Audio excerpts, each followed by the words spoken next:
Un buen día, hace muchos años, un joven pintor, que en ese momento era hippie, como todos los demás, regaló todo lo que tenía en su casa de Barranco. Abrió las puertas, dejó entrar a todos sus amigos y se libró de todo, menos claro de su esposa y de sus hijas. Abandonó Lima y se fue rumbo al Urubamba, a unas horas del Valle del Urubamba, a un pueblito.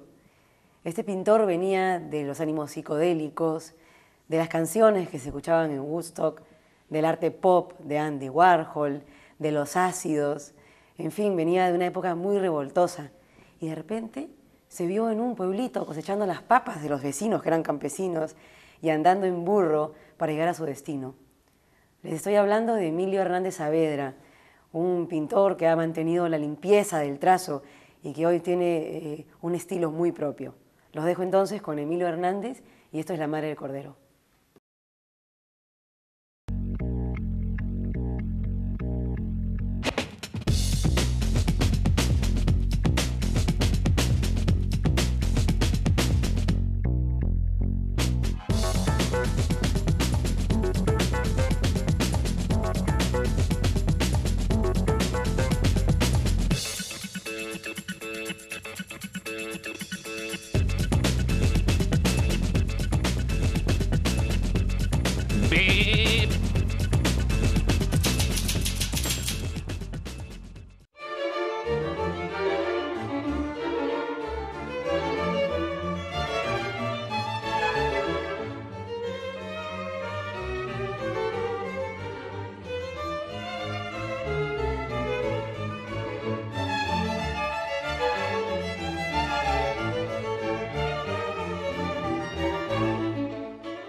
Tu pintura parece ser bastante hermética, intimista. Trabajas muy dentro del taller, de tu taller, frente a un caballete, muy recogido en tu propia intimidad, individualidad. ¿Cuánto de este mundo de afuera te estimula y cuánto es rechazado por ti? Lo que me estimula poco es esa carrera deshumanizante en que estamos metidos todos, este tema de la globalización y la despersonalización, el poco valor que se le asigna a la vida humana, a la persona en su individualidad, es realmente aterradora, ¿no? Me parece que el mundo realmente está en una decadencia absoluta, que corre pareja con todo el progreso y la mejora en asuntos de comodidad, de confort para algunos. Emilio Hernández estudió dibujo, pintura y grabado en la Escuela Nacional de Bellas Artes. Cuando recién empezaba como artista plástico, se entusiasma con el arte pop, movimiento norteamericano encabezado por Andy Warhol, que convertía los productos de la sociedad en obras de arte. Y cuando digo productos, me refiero a estrellas de cine, cantantes de rock, latas de sopa, en fin. Muchos peruanos de entonces no comprendían por qué otros peruanos miraban hacia el norte. ¿Pero acaso el arte tiene necesariamente que parecer local para hacerlo? Dices también que el arte debe parecerse en todo lo posible a la vida. Tu pintura no parece reflejar lo que ha sido tu vida, porque es bastante europeizada, donde se toman elementos de la pintura clásica, europea, flamenca, española, etc. De alguna manera está manejándose en el mismo lenguaje que se maneja el mundo cosificado, materialista, tecnificado, y la tecnología se está elevando a un carácter ya de diosa realmente, sí, ¿no? Y eso sí me parece que contradice la realidad de que el hombre es no solamente una inteligencia, una mente, sino es un alma. ¿Cómo pasó Emilio Hernández de la estridencia del pop, de aquellos años locos de los 60s, donde después vamos a comentar justamente sobre esta época, pero cómo pasó el Hernández de Bob Dylan y de Twiggy a Van der Weyden, a Vermeer, a Velázquez? ¿Cómo se desarrolla el cambio? ¿En qué momento rompiste con esas estructuras del pop y tan citadinas? Claro. ¿Hubo una ruptura realmente? Este, ¿O un alejamiento sutil? Yo creo que de lo que hubo un alejamiento fue del entorno en el que yo vivía. Es que era un tiempo muy acelerado, me parece, por lo menos para nosotros. Bueno, era una época tremenda, pues, una de época drogas, de locura. extraordinaria realmente, Sí. ¿no? Muy valiosa. Lo que ocurrió conmigo es que después de hacer algunas cosas dentro del pop, comencé a entrar en el mundo de las ideas, de lo que es el arte conceptual.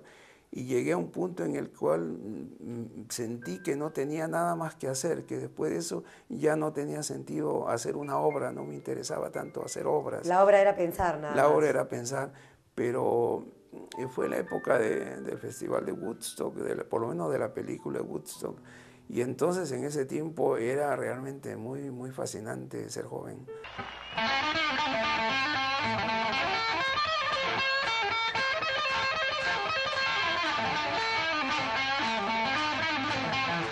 Ser joven por esos años era sinónimo de ser absolutamente rebelde a todo lo establecido. Ser libre. No quería guerras ni corbatas el joven. Se descubría que la música, el ácido, el color y el amor eran experiencias vitales. Que uno podía viajar y experimentar sensaciones nuevas sin siquiera moverse del metro cuadrado que le correspondía.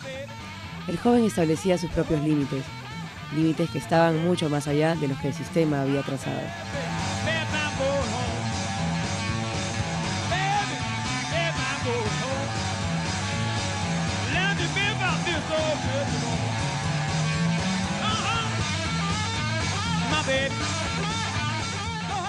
Eso nos llevó a ir dejando todas las formas convencionales de vivir, de hacer, lo cual incluía, por supuesto, exhibir en galerías, cosa que respeto ahora, pero que en ese momento no tenía ganas de respetar, y creo que hice muy bien. No teníamos ningún interés en vestir ropa de confección o zapatos de confección o tener dinero en el bolsillo, ¿no? Realmente queríamos vivir, por lo menos yo, mi mujer, mis amigos, queríamos vivir sin dinero, sin una vida que fuera poética.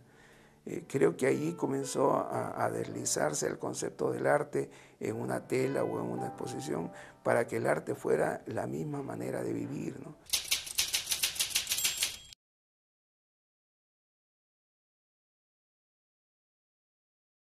Puedo atreverme a decir también, yo no viví esa época, obviamente, son los 60s,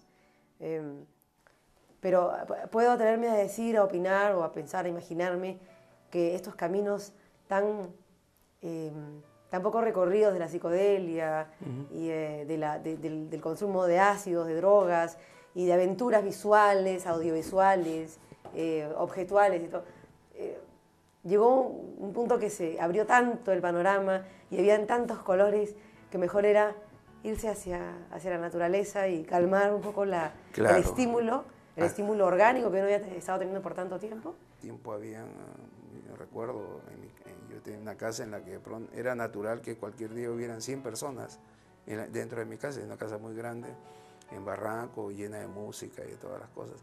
Eso tendía inevitablemente, por más que tú, mediante, digamos, algunas drogas psicodélicas, pudieses meterte dentro, de todas maneras, el problema que tenía era que eso te incomunicaba, ¿no?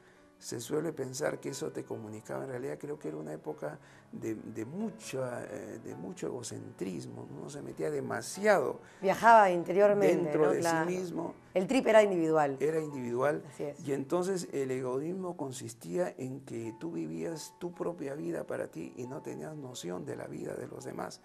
Y como cada uno estaba en lo suyo, parecía haber una gran armonía, una gran paz, y sin duda que había una actitud más o menos beatífica, linda y honesta en la gente que yo conocía.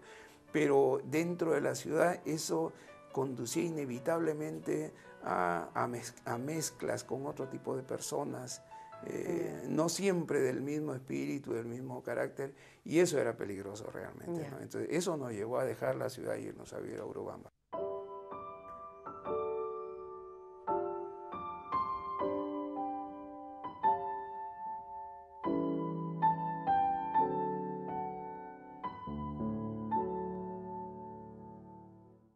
Un buen día dejaste todo, regalaste todo lo que tenías cuando vivías en Barranco y te fuiste con Queta a Urubamba.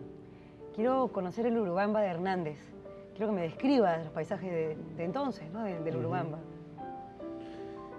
¿Cómo era? ¿Cómo era el cielo? Urubamba es un lugar muy precioso. Yo fui a vivir con mi esposa y con 2 niños, una de 6 y uno de menos de 1 año, a un lugar que se llamaba Rumichaca. Rumichaca es un caserío a 3 kilómetros de Urubamba, ni siquiera el pueblo mismo.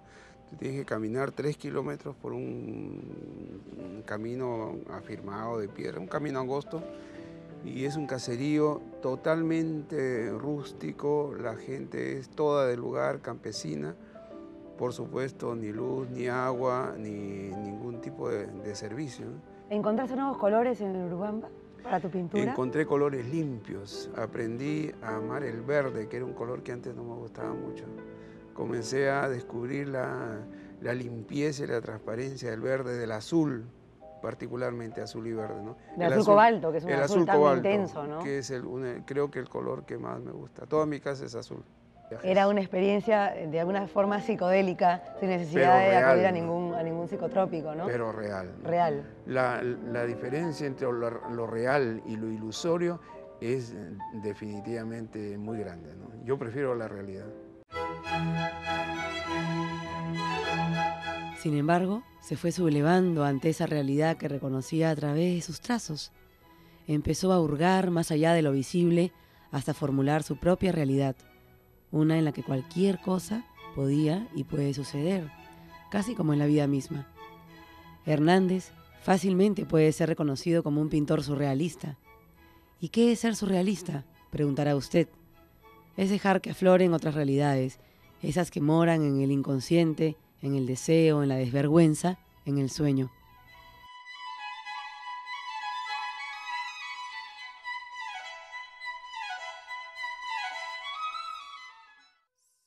Cuando uno habla de surrealismo, está repleta de símbolos. De símbolos que, como hablábamos en la otra ocasión, en tu taller, muchas veces son pequeños trozos de vida propia, ¿no? De experiencias propias. Y hay un cuadro bien interesante que se llama Nictálope, el Nictálope, ¿no? Y dice algo así como uno que ve mejor de noche que de día. Claro, es lo que dice el diccionario. Y apareces tú mirando por una ventana, un carrusel, sí. ¿no?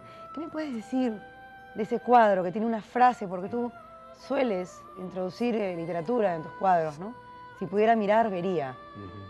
La alusión es más bien a la posibilidad de mirar lo que no salta a la vista con facilidad. El personaje está como mirando y como ensoñando hacia afuera, y está mirando una realidad que no se ve a simple vista, y la frase habla de qué bueno sería que el hombre en realidad pudiera mirar más allá de la aparente realidad. De la chatura esa de la realidad aparente, ¿no? Y mirar una realidad más plena, más diáfana, como te digo, más noble.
Bueno, ¿dónde está ese café?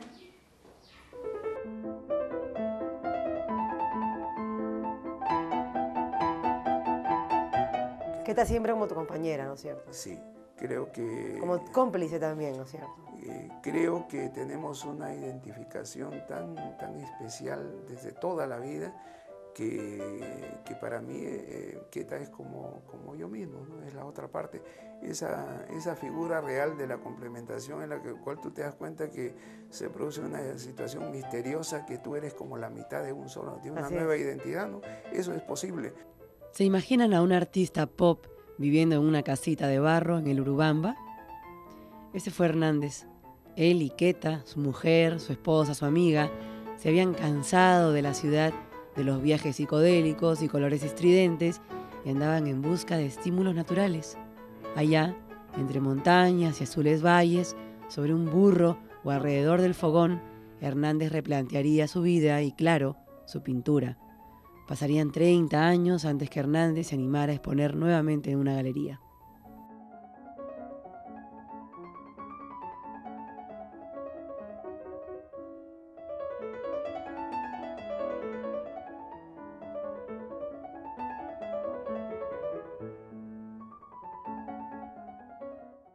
Pareciera en tu pintura, ya regresando a lo que es el lienzo y la imagen que hay sobre el lienzo, pareciera no haber tiempos, ¿no? Hay una interesante asociación o mezcla o simultaneidad de imágenes clásicas, antiguas, de mujeres de otros tiempos, con imágenes muy contemporáneas como un gancho de ropa, por ejemplo, ¿no? Un sobre con una carta y de repente el perfil de unos ideales de la pintura clásica, ¿no? Creo que es una manera de buscar la poesía. Me interesa profundamente la poesía en la pintura. Claro. Entonces, Fellini es poético. Fellini es poético, ¿no? Entonces, pero no solamente es poético, sino es exuberante en imaginación. Sí, pues, son personajes claro, sacados de... Yo personalmente no busco la exuberancia porque no es mi temperamento. Más bien soy un poco más melancólico, un poco, ¿no? Pero la libertad de Fellini me interesa. Entonces para yo pintar un cuadro no hago muchos bocetos, no trabajo mucho, sino más bien estoy esperando que algún personaje que he visto o algún elemento que conozco, de pronto, como si en un ambiente determinado se acomodara esperando que viniera alguien a acompañarlo.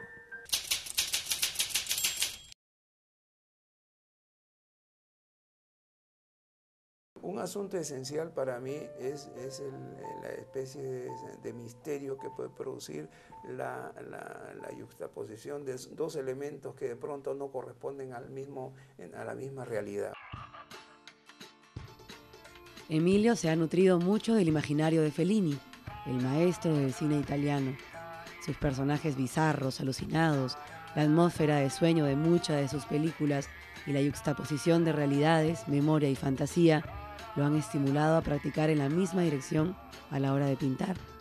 Si uno se detiene a mirar un cuadro de Hernández, descubrirá que cualquier cosa puede suceder, más allá de la realidad conocida.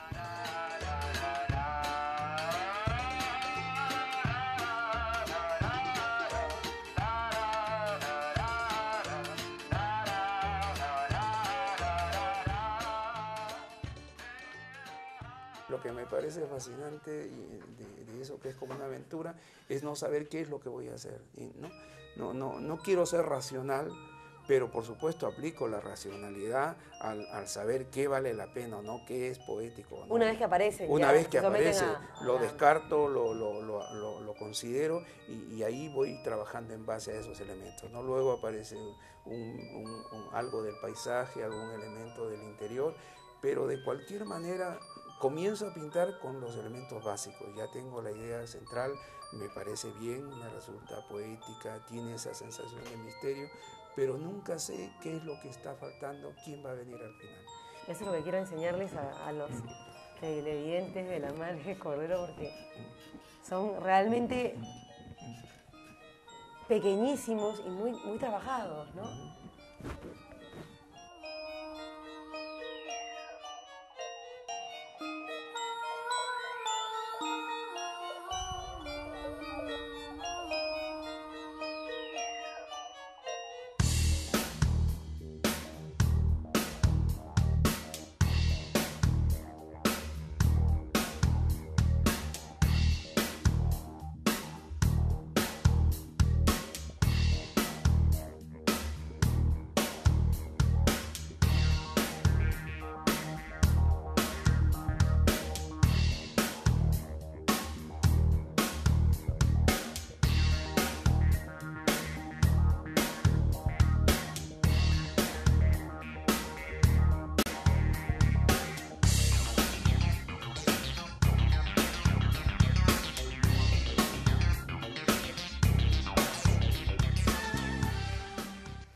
guardan secretos tus cuadros, las escenografías montadas en el lienzo, de alguna forma guardan secretos como hacen los poetas cuando escriben, por ejemplo. Sí, fíjate, lo que pasa ahora con mi pintura es que hay muchos elementos que tienen algo muy significativo para mí, que son parte de una experiencia personal, ¿no? Íntima. Ahora, los secretos están a veces en elementos o a veces en palabras. Claro. Y a mí me gusta escribir. Yo quisiera escribir. Esa es una de las cosas, de los sueños no alcanzados.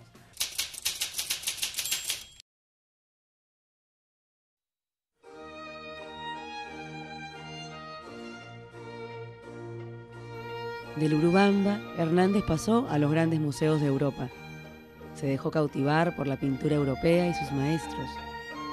Y uno podría pensar que dejó atrás la experiencia andina para voltear hacia el viejo continente. Pero no es así. El artista no elimina etapas, las va sumando a su experiencia y aparecen aquí y allá, en forma de claves y símbolos y realidades paralelas. Por eso hay que detenerse y mirar, mirar, mirar.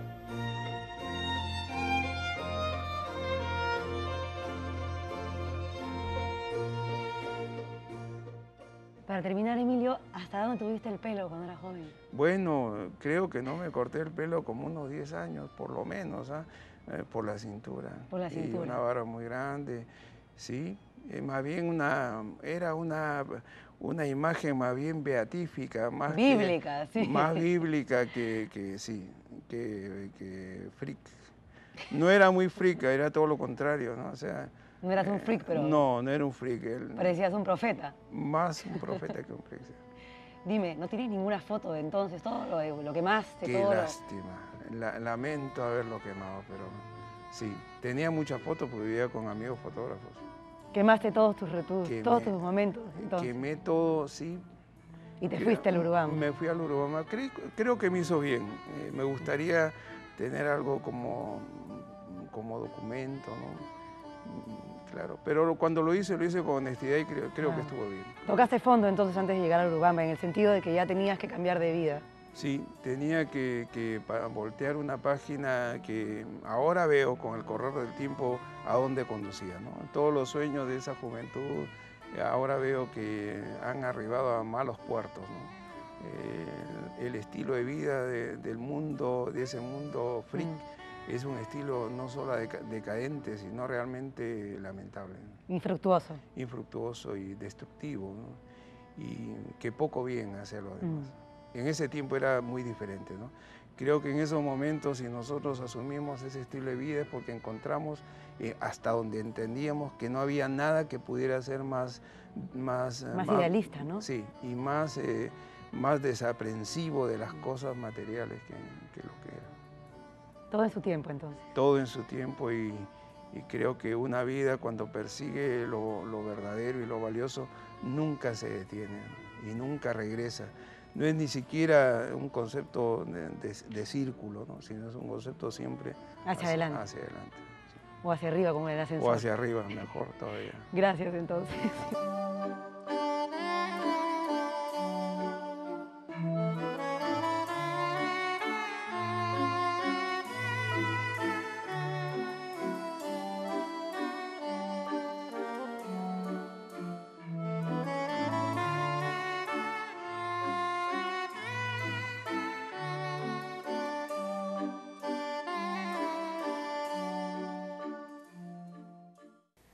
Hemos tenido la oportunidad de conocer a un pintor que se vale de referencias tan distintas como las Meninas de Velázquez o el cielo azul del Valle del Urubamba.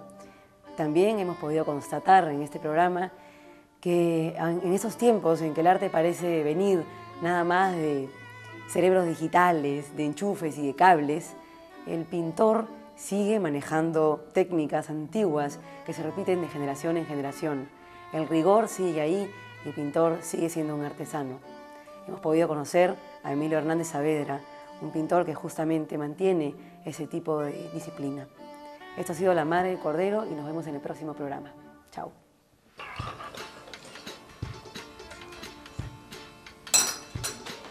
Ese café está frío, está helado, café glacé, esa no es la negra.